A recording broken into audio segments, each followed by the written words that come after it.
Hello! Ito si Teacher Ann. Andito ako ngayon sa Davilan. Isa itong lugar na dinadayo dito sa Carmona, Cavite. Ayan. Actually mga loves, dati pa ito ay walang ganito. Bare na bare yan, kalsada lang yan. Usually, ang ginagawa namin dito, kaya pumupunta kami dito ng mga anak ko, nagja-jogging kami tuwing umaga or tuwing hapon pag may time kami. Ito na naman lang ulit ang pagkakapunta ko dito, kaya medyo nagulat ako kasi ang dami ng tao, ang daming mga nakapark ng mga sasakyan at makikita mo talaga na abot-abot yung mga taong dumarating. Kasama may mga pamilya, may mga kabataan.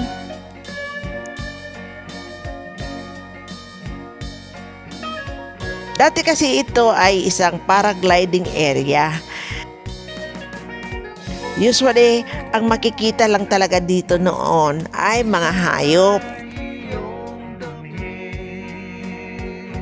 Tulad ng baka, kambing, pero ngayon, ito na nga, isa na itong lugar na dinarayo ng mga tao. Sa bandang hapon ito, dumadami talaga ang tao dito. Meron din nga pala matatanda, may mga teenagers. Ayan. May pamilya. May mga hayop din dito. Ayan, may mga baka na nakikihalubilo sa mga tao. Ayan, ang daming nagpipiknik. Kanya-kanyang lugar. Ayan, no? Actually, masyadong maganda ang lugar para sa buong family. At meron ding nagsusumba. May mga nagsasayawan din. Actually, you can do anything here. Walang pakialamanan. Yan. Malawak kasi ang lugar na to. At talagang akmang-akma sa pamamasyal.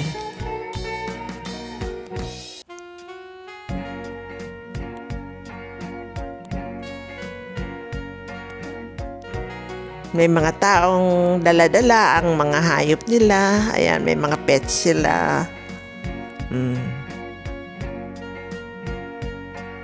Maganda rin tong pasyalan na kasama mga pets. May din, ayan.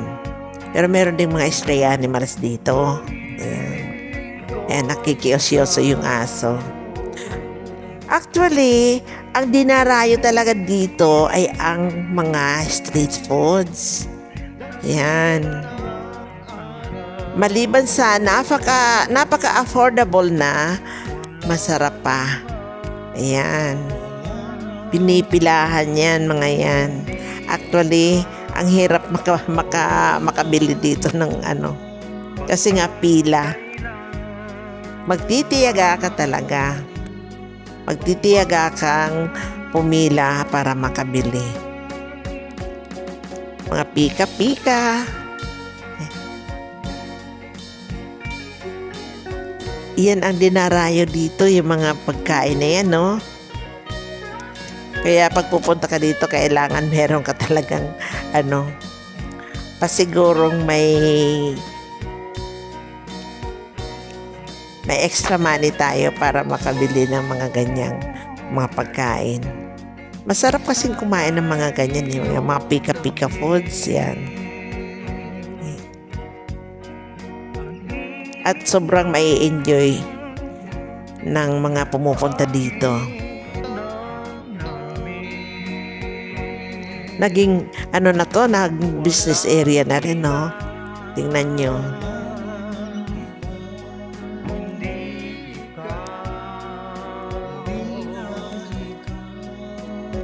medyo gumagabi na.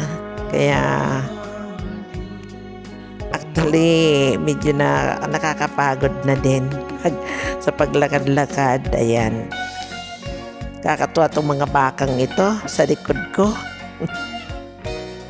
Nakikiosyoso sila. Okay. Sa susunod pagbablog ko, titingnan ko ang development ng lugar na to kung hanggang saan. Kasi parang talagang umuusbong ang negosyo dito. Yan. Kung pupunta kayo dito or magawi kayo sa lugar na to, i-try nyo to, isama nyo sa itinerary nyo ang lugar na to. And mag-e-enjoy kayo. Ito ay matatagpuan dito sa Sitio Davilan, Barangay Lantik, Carmona, Cavite. Yan. Hanggang sa muli, ito ang muli ang inyong si Teacher Ann. Learn from me. Magandang gabi.